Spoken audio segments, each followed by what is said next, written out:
So apparently, Anderson Cooper's assistant had his phone at poolside, and he left it unlocked, and somebody came by, stole it, and he's the one that apparently tweeted that thing at Trump.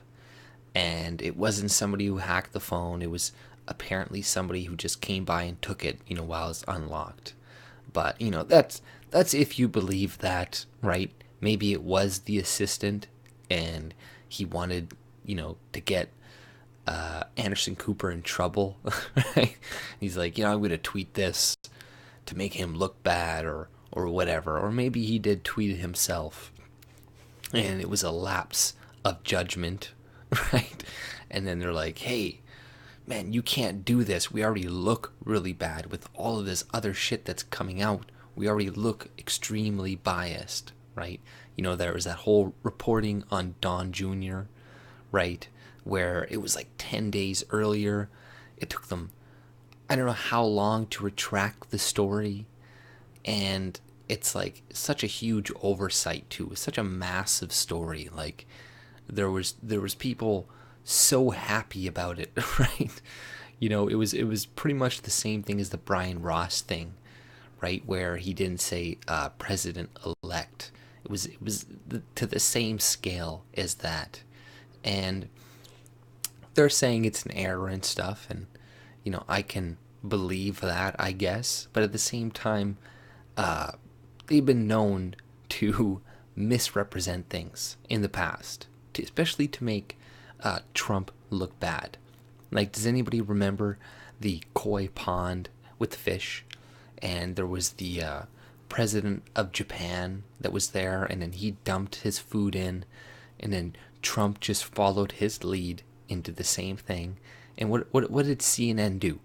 They edited the part out with the Japanese president, and then they made Trump look like a gluttonous fool, essentially, by dumping all the food in, and potentially killing the fish because he's overfeeding them.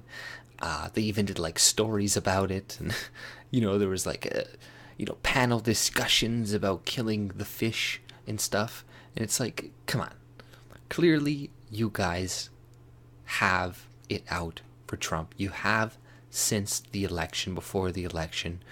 Anybody who has read the WikiLeaks knows this already, that Hillary Clinton has been in contact with the Clinton News Network, CNN, off and on with like Chris Cumio and I'm pretty sure like Jack Taper or whatever.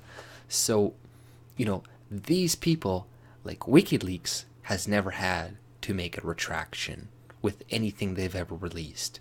But, we know CNN has, and NBC and ABC and everybody else, but, WikiLeaks gets discredited because it's a Russian news source, blah, blah, blah.